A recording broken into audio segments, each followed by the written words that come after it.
I am 32 years old today. 32 years old. And the crazy thing is that this is the first year that I feel like I'm an adult. When I created this channel, Ascendant Nomad, it was 2015. At that point, I had lived in 5 different countries. I was born in Pakistan. Then I moved to, or my family and I moved to America. Then we moved to England. Then we moved to Dubai, where I grew up mostly from the age of 8 to 18. I'm most local to Dubai. Dubai is my home. My parents live there. Moved to Canada for university, where I became a Canadian citizen. I recently moved back to Dubai last year. I didn't plan on moving back to Dubai. That was never really the goal. The goal was to go there to celebrate my getting married to my wife with my side of the family who live in Pakistan and Dubai. And then the goal was to move immediately to Ireland. Now, for those of you who don't know, there's a huge housing crisis in Ireland, so that never really happened. But now we found a way through, and we found a way to get to Ireland, and this will be, at the age of 32, my 6th country that I've lived in. The point of all of this is to say that I've never had a place where I can just be myself. I've never had a single moment or an extended period of time where I can just be me and who I am. I think the reason I felt like a child this whole time is because I was still growing and I was still learning and I was still curious about the world. Not that I'm none of these things now, not that I'm completely closed off or isolated, but I've never felt more secure in myself and who I am now. And I know there will be a time when I will feel like, I'm bored now, I need a change. Because my whole life has been punctuated by change. My whole life has been different countries and different cultures and different languages. Je peux parler en français alors. But it's not the flex of being able to do that really matters. It's the reason behind those changes that ultimately is the most important thing for anybody, regardless of background. And that's why I called this video It's Not Too Late to Change. And I figured I'd release it because, first of all, it's my birthday and I'm a YouTuber and therefore a narcissist. I hope not. But also because this is the time of the year where people make New Year's resolutions. And if you're somebody who doesn't want to change and you have no interest in changing, then I'm not somebody that's going to be able to spark that in you, because true change comes from within. It comes from a deep-seated desire to better yourself or to improve your life or to do something more with the time that you have, or to make something bad not bad anymore, or make something good even better. So this video is not for the people who are not ready to change. This video is more for the people who are ready to change, who are ready to discover something new about themselves, or to make that leap into doing something they haven't done before, or to completely say, you know what, I've had enough. I want to start over. I want to do over. Because it is possible. The real shackles to doing so, in my experience, are twofold. Money, that's unavoidable.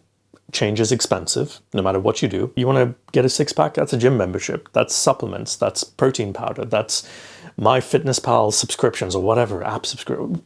Personal trainer, sure. You want to buy a new car? Well, that's self-explanatory. You want a hair transplant. You want to become a content creator on YouTube. Change typically involves an expense, and it's the first and easiest way to never doing anything about it. It's easy to justify. It is so easy to justify because it's true. It's part of life. Things are expensive. It's only easy to justify because of the second factor. The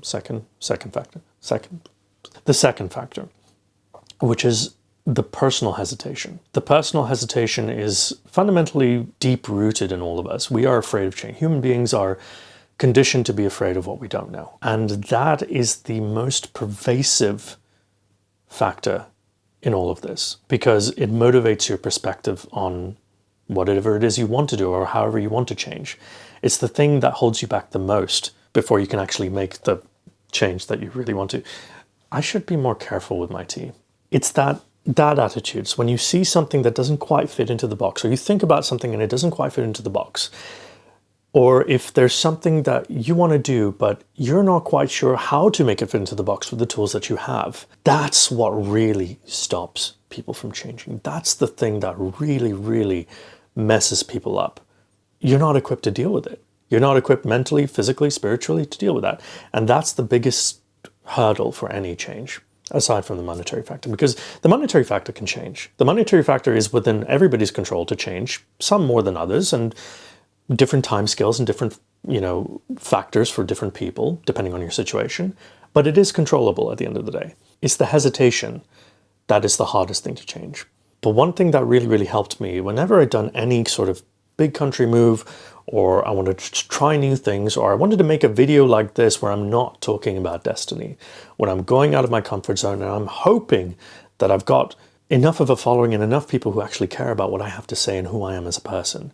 The thing that helps me the most to push through and do something like this is to be aware of my own neuroses about the thing I'm hesitant about. And then once you are aware of that feeling, once you understand that feeling, you're familiar with that feeling, it can take weeks to really understand it and get really, really familiar with it. But once you are, then you can start quantifying it. Then you can start correlating and start putting it in boxes and comparing it with some of the other feelings, making pros and cons list, or comparing it to previous life experiences. Because when a feeling is raw and it's very, very emotional, it takes over you. It takes over your mind. Emotions are very, very powerful. But once you learn the emotion, you start to understand it, you learn how to control it. And once you learn how to control it, it becomes less of a feeling and more of an academic exercise. And once you're able to make your feelings an academic exercise, you're able to wield them in ways you didn't even think were possible. And the great thing about that is that you can do that at any age. I have seen kids as young as 6 years old work through their emotions just by talking. Like, how do you feel? How does that make you feel? Why are you afraid of it? Like, really going down to the root of the problem, really asking these questions. Why do you feel this way? What's stopping you? And then I've had conversations with people double my age. And I've asked them, why were you not able to express the way you feel around your family? And the answer, unfortunately, for a lot of men as well at that age is, we never learned how. We were never expected to learn how. We were never taught how to express our emotions in anything other than materialism. I love you, here's some flowers. You did well in school, here's a new Xbox. The saddest thing I ever heard was somebody telling me that they never learned how to say, I'm proud of you, to their own children, because that was not the norm for them. And in many ways, what you want to do and how you want to change is not the norm for you either.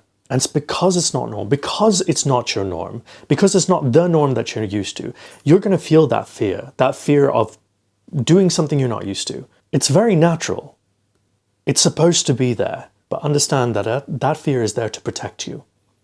And you don't want to be protected.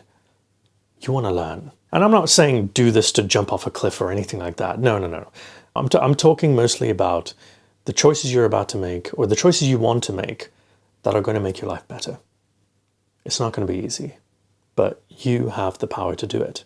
And you have the ability to do it. If it's truly a question of facilities, you can control that, you can change that. But if you're using the lack of facilities, the lack of resources, the lack of methodology to justify not changing, that's more an issue up here and an issue down here. Now, I'm 32, and I've not been around for very long. I've been awake for about 16 years, half my life. Because up until 16, I only cared about video games and girls and chocolate. I was quite overweight. I'm still not great, but that was my life. 16 years that I've been alive, let's say. I've seen a lot. I think whatever path you choose, ultimately, it's fine. It's more than fine. It's good for you. It's great. But choose different. Choose something new. See where it takes you. It might not always take you to the golden and the pot of gold at the end of the rainbow, but it will give you a journey that you've never had before. And that is really the whole point of doing anything. Happy New Year, and let me know if you like this kind of content. I might do more of it. Cheers.